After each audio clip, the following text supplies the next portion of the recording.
All right, we have a lot of news to break down. Some good, some bad, some in the middle. But Donald Trump just did his first interview since becoming President-elect Donald Trump for the second time. And oddly enough, he chose to do it with NBC News, just weeks after calling for NBC to have their broadcast licensing stripped away for the way they covered this election. And we'll get to that later. But while this interview was not filmed or televised, we did get a word-for-word recap of what was said, and Donald Trump said there was no price tag for his mass deportation plan. Donald Trump began to lay out what his cabinet will look like, which we will talk about, and Donald Trump also said he already talked to Zelensky, and we learned that Elon Musk was on the phone during that. Elon Musk joined the call. So I want to talk to you about the implications of the man who owns the largest media platform on the phone with a country that's being invaded and a president who is more sympathetic towards Putin at this very moment. I can demonstrate all of this throughout this video, and I will do so. Then I want to break down how Donald Trump posted there are fake, untrue, and probably illegal rumors and or statements. He says that these rumors are false. We need to investigate these statements immediately by the appropriate authorities. He's called for many investigations, including investigations into the 2020 election, in which all the courts said there was no fraud, no evidence of fraud. So who's going to be deciding who did the fraud? Rudy Giuliani, Donald Trump, and Mike Lindell? Are they going to be going around and investigating election fraud? It's scary. We'll talk about it all throughout this video. Make sure you drop a like. Make sure you subscribe. And let's just start off with Kristen Welker recapping her interview with Donald Trump right after he got elected. Let's bring in moderator of Meet the Press, Kristen Welker. Kristen, we know you just spoke exclusively with the president-elect on the phone, and you asked him about his calls with President Biden, Vice President Harris. How did those conversations go? What should we know? Well, Zinkley and Kate, first of all, former President Trump, President-elect Trump, saying he believes he has a mandate in the wake of his decisive victory. Here's what he said. He said, quote, "It's a mandate to bring common sense back to the country." As you just said, I did ask him about his phone calls with President Biden and Vice President Kamala Harris. He described them as very nice calls, very respectful both ways. He said that when he spoke with the vice president, she talked about a transition. She'd like to see it be smooth as can be. And I agree with that, he said, 100%. He said, okay, a few things. So number one, President Biden and Vice President Harris love the rule of law. They love our norms. So they are granting Donald Trump the peaceful transfer of power and the smooth transition that Donald Trump did not grant them the last time around. Also, religious Trump supporters are going to be some of the most annoying, effing cringy people in the world over the next few years. I have seen some religious Trump supporters post the most cringe fucking things in the world. It's too much cringe for me to handle. Let's keep going. It was a very, very friendly call. He said his call with President Biden echoed that call with the vice president, and he said that the two are planning to have lunch in the near future. So just some notable details as he prepares for this transition. I asked him what he wants to do with that mandate. I said, look, you've been talking about immigration. You've been talking about your tariff plan. And he really highlighted the need to make the border safe and secure, indicated that would be among the first orders of business that he would tackle.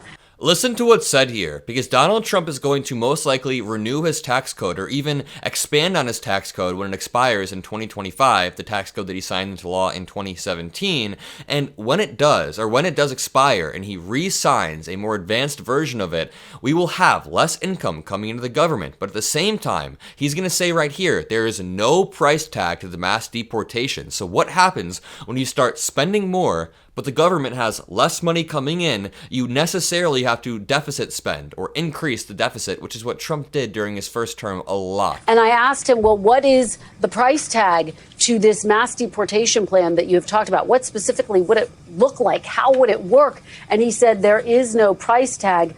You have no choice. So that was another really notable part of our conversation. This was a brief conversation last. There is no price tag. You have no choice. In about 15 minutes. He notably said he's spoken to about 70 world leaders. I said 70? He said, yeah, about 70, including President Zelensky. He said he hasn't yet spoken with President Putin, but anticipates that he will do so. Of course, he's talked about wanting to end that war within 24 hours. A lot of people hear that and say, well, that would mean that Zelensky, Ukraine, would have to give up some territory.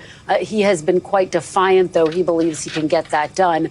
So we'll continue continue to track that, but a really notable conversation with the new president-elect. The idea that you could end the war in 24 hours without conditions that are more favorable to Putin, or without conditions that allow Putin to just relaunch this war 5 years down the road, as he's done multiple times. Keep in mind that that is Russia's strategy entirely with Europe. They started a war in 2008 before any Democrat was president, and then they paused that war, reinvaded Crimea in 2014, paused that war, reinvaded. So there's a reality where Vladimir Putin pauses the war in Russia. He pauses the war. Then Elon Musk and Donald Trump spin it to the country as this massive win, the anti-war president. And Vladimir Putin purposefully is playing into that. Then whenever there's another Democratic administration, Vladimir Putin completely grabs it. Vladimir Putin is playing the long game, trying to undermine any democracy in the West and trying to make it seem like strong men can fix all of the problems so that the people perceive the war as being over.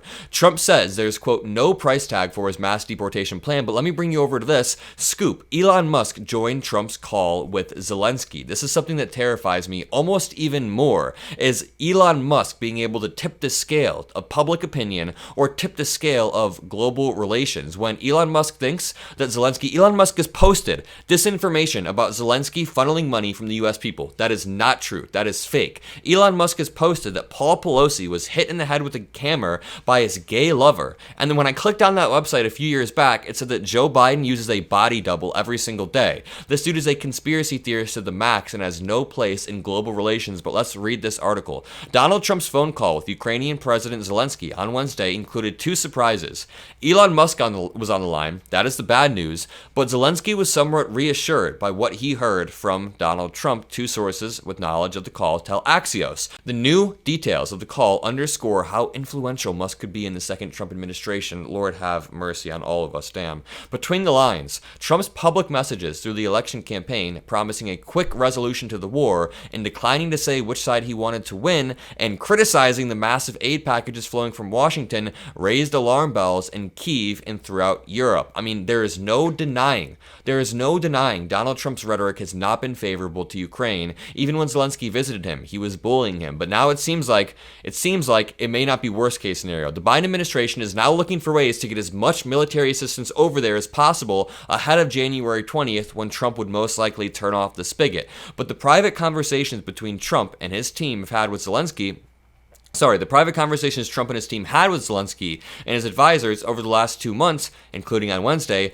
were somewhat more reassuring than Zelensky once thought. Behind the scenes, after Zelensky congratulated Trump, the president-elect said he would support Ukraine but did not go into details. And I'm hoping that people like Marco Rubio, being the Secretary of State, which is what Fox News said would happen, could reel Donald Trump in. Marco Rubio is, of course, a slime ball, but I don't think Marco Rubio has the same fascistic instinct that we all know Donald Trump has. Now let's go over to this. Trump named Susie Wiles as his White House chief of staff. Actually, let's finish this interview because they talk about this. And Kristen, you've spoken with the president-elect many times over the years, on camera, off camera. How did he sound to you today compared to previous interviews? Can you give us a vibe check?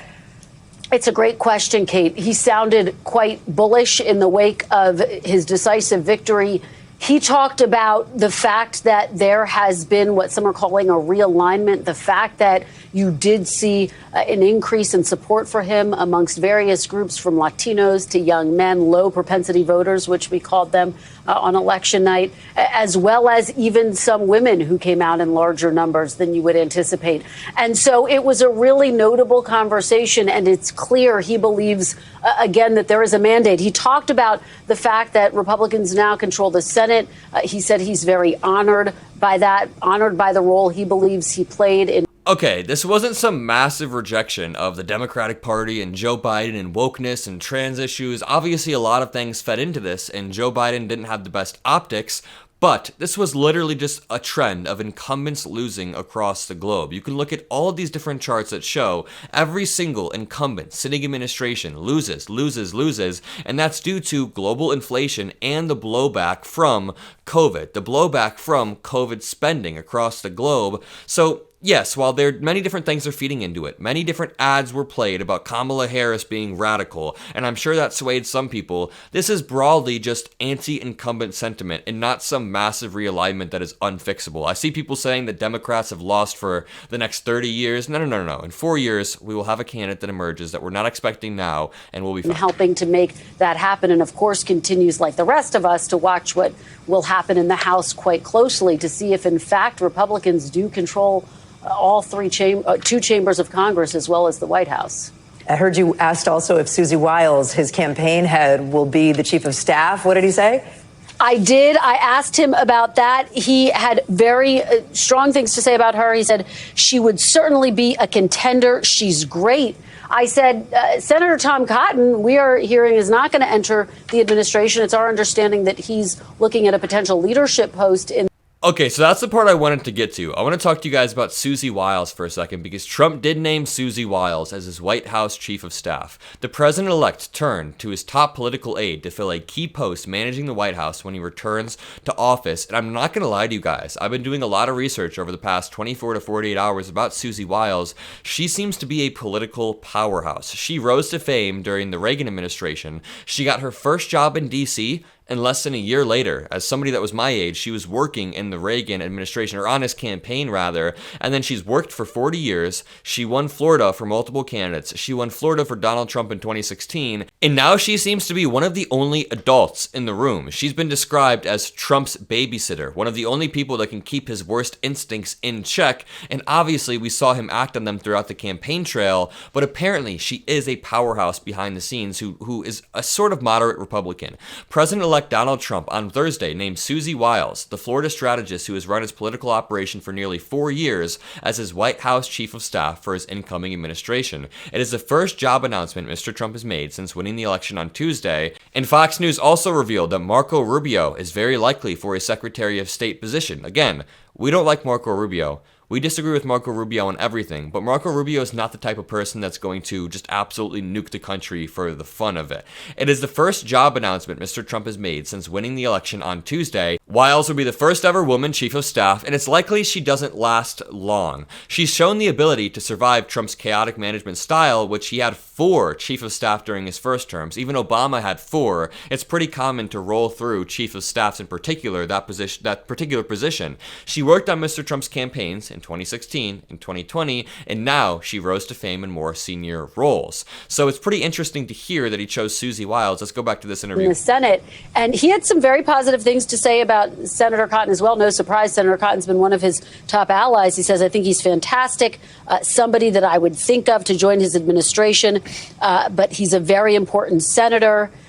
And I hate to take people out of the Senate. So he also said Senator Cotton is someone who he thinks a lot of. So a lot of questions about who's going to fill out his cabinet will, of course, continue to stay on top of that. Very, very interesting first interview since becoming the president-elect, and he's been surprisingly quiet on Truth Social, but he's back to his usual antics. He tweeted out a bit ago, there are fake, untrue, and probably illegal rumors and or statements made by, perhaps, market manipulators or short sellers that I am interested in selling shares of Truth. This is who cares about this? Those rumors or statements are false. I have no intention of selling. I hereby request that the people who have set off these fake rumors or statements and who may have done so in the past be immediately investigated by the appropriate authorities. Truth is an important part of our historic win. Is it? Is truth an important part? It seems like you lied to the American public about what tariffs are, and now, if you look at the trends of searches on the engine Google and you type in Trump tariffs, how much has this been searched over the past 7 days? You can see that after Trump got elected on November 6th, or became president-elect rather, the searches spike. Everybody is now wondering, oh shit, what do Trump tariffs mean? They multiplied times 5. They were only at 20% on November 6th, and they jumped to 100%. So it's just funny that he says he didn't run a campaign based on lies. I mean, his entire campaign was built on the foundation of the election fraud lie. Thank you for your attention to this matter. Make America great again. This dude is literally a Karen. This dude is one of the whiniest Karens ever. He says, the appropriate authorities must investigate this. He then said, Governor Gavin Newsom is trying to kill our nation's beautiful California. For the first time ever, more people are leaving than are coming in. He is using the term Trump-proof as a way of stopping all of these great things that can be done to make America great again. I'm sorry California doesn't want to rely on raw milk and doesn't want fluoride removed from their water and doesn't want their election systems to be changed. I mean, listen to what he says. But I overwhelmingly won the election. People are forced to leave due to his and others' insane policy decisions. So he's going from states' rights. Every state should have the right to govern how they want to actually no. Federalism, we want to overreach and actually decide how your state runs. He says they're making it impossible to build a reasonably priced car. Dude, you want to tariff Chinese exports by 20%. If Trump supporters are watching this and you don't know what tariffs are, just go read a Wikipedia article about tariffs and why you can't tariff Chinese exports without hurting American citizens. He said they're making it impossible to build a reasonably priced car. He then said, I will be demanding that voter ID and proof of citizenship are a necessary part and component of the voting process. I assume he's going to exert a lot of pressure on states like California and other blue states by threatening to withhold aid or using other extra legal means and pressure them into changing either their election laws or the way that they build cars. I don't know what he wants to do exactly, but I'm assuming that states' rights are going to go out the window when he wants to exert pressure on a specific state, and I'll leave it at that. We'll talk about this more. Drop a like, subscribe. We built a beautiful community, and we'll work through this together. Love you guys, and peace out.